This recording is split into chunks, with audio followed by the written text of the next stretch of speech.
আসসালামু আলাইকুম, সবাইকে স্বাগত জানাচ্ছি। আজকের আন্তর্জাতিক সংবাদে প্রথমেই জানাচ্ছি সংবাদ শিরোনাম। সিরিয়াতে ইসরায়েলের কর্মকাণ্ডের বিরুদ্ধে রুখে দাঁড়ানোর অঙ্গীকার তুরস্কের। মধ্যপ্রাচ্যে পৌঁছালো মার্কিন যুদ্ধ জাহাজ ইউএসএস জর্জ ওয়াশিংটন। ইসরায়েলের নতুন বসতি প্রকল্পে ফিলিস্তিনের অস্তিত্ব নিয়ে তীব্র শঙ্কা। 6 ভারতীয় নাবিকসহ তুরস্কগামী অস্ত্র বোঝাই জাহাজ অপহরণ। ইরানের বিরুদ্ধে বড় সামরিক পদক্ষেপের প্রস্তুতি নিচ্ছে ইসরায়েল।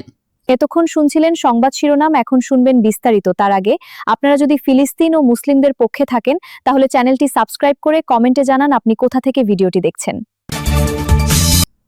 সিরিয়ায় ইসরায়েলের কর্মকাণ্ডের বিরুদ্ধে রুখে দাঁড়ানোর অঙ্গীকার তুরস্কের। সিরিয়ার শান্তি ও স্থিতিশীলতা রক্ষায় দেশটির পাশে থাকার ঘোষণা দিয়েছে তুরস্ক। একই সঙ্গে অঞ্চলটিতে অস্থিতিশীলতা সৃষ্টিকারী ইসরায়েলের পদক্ষেপের বিরুদ্ধে রুখে দাঁড়ানোর অঙ্গীকার করেছে আঙ্কারা। তুর্কি প্রেসিডেন্টের যোগাযোগ পরিচালক বুরহানেদ্দিন দুরান অভিযোগ করেন, নেতানিয়াহু তুরস্ক বিরোধী অবস্থানকে নিজের রাজনৈতিক লাইফলাইন হিসেবে ব্যবহার করছেন। অভ্যন্তরীণ রাজনীতিতে টিকে থাকতে তিনি আঞ্চলিক দেশগুলোর বিরুদ্ধে বিদ্বেষ ছড়াচ্ছেন।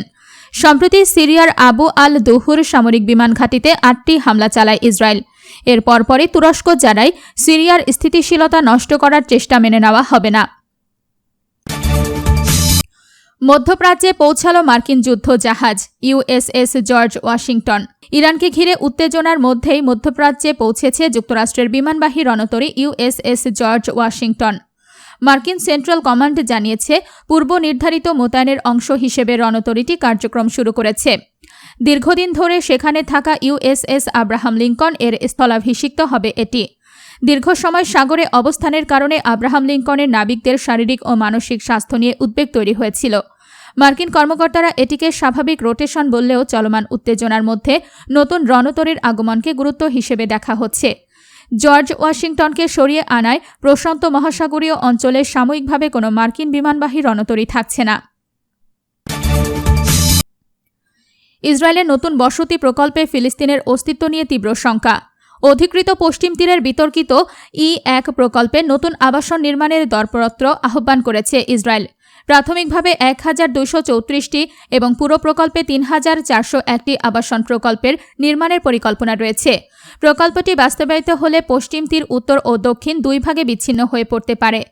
এতে রামাল্লা ও নাবলুসের সঙ্গে হেব্রন ও বেথলেমেহের যোগাযোগ বাধাগ্রস্ত হবে। উচ্ছেদের মুখে পড়তে পারে অন্তত 18টি বেদুইন সম্প্রদায়। জাতিসংঘ, ইউরোপীয় ইউনিয়ন ও মানবাধিকার সংস্থাগুলো প্রকল্পটির বিরোধিতা করছে। হিউম্যান রাইটস ওয়াচ সতর্ক করেছে, এতে অংশ নেওয়া প্রতিষ্ঠানগুলো বেআইনি দখলদারত্ব ও উচ্ছেদের সহযোগী হিসেবে অভিযুক্ত হতে পারে। 6 ভারতীয় নাবিকসহ তুরস্কগামী অস্ত্র বোঝাই জাহাজ অপহরণ। সোমালিয়ার উপকূলে অস্ত্র ও সামরিক সরঞ্জাম বোঝাই একটি কার্গো জাহাজ ছিনতাই করেছে জলদস্যুরা। তুরস্কগামী জাহাজটিতে থাকা 10 জন ক্রুর মধ্যে 6 জন ভারতীয় নাগরিক। এমভি লুতুফ নামের ক্যামেরুনের পতাকাবাহী জাহাজটি সোমালিয়ার আধা স্বায়ত্তশাসিত পুর্টল্যান্ড অঞ্চলের কাছে সশস্ত্র জলদস্যুদের কবলে পড়ে। অপহরণের পর জাহাজটিকে কোথায় নেওয়া হয়েছে এবং ক্রুরা কী অবস্থায় আছেন তা এখনও নিশ্চিত হওয়া যায়নি। বিপুল অস্ত্র বহনের কারণে ঘটনাটি অত্যন্ত সংবেদনশীল হয়ে উঠেছে। ভারতীয় ও আন্তর্জাতিক নৌবাহিনী পরিস্থিতি পর্যবেক্ষণ করছে। ইরানের বিরুদ্ধে বড় সামরিক পদক্ষেপের প্রস্তুতি নিচ্ছে ইসরায়েল। ইরানের বিরুদ্ধে সম্ভাব্য আগাম হামলার প্রস্তুতি নিচ্ছে ইসরায়েল, এমন দাবি করেছেন নেতানিয়াহুর ঘনিষ্ঠ রিজার্ভ মেজর জেনারেল উজি দায়ান। তার মতে, ইরান ইস্যুতে ইসরায়েল পুরোপুরি যুক্তরাষ্ট্রের ওপর নির্ভর করতে পারে না। দায়ান বলেন, ইসরায়েল বর্তমানে অস্তিত্ব রক্ষার যুদ্ধের মধ্যে রয়েছে। ইরান থেকে আসা হুমকি মোকাবেলায় প্রয়োজন হলে নিজেদের উদ্যোগে সামরিক পদক্ষেপ নেওয়ার সক্ষমতা ধরে রাখতে হবে।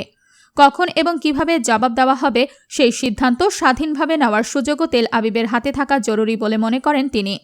যুক্তরাষ্ট্র প্রত্যাশিত ব্যবস্থা না নিলে ইসরায়েল এককভাবে বড় সামরিক অভিযান শুরু করতে পারে কিনা তা নিয়ে দেশটির আলোচনা বাড়ছে।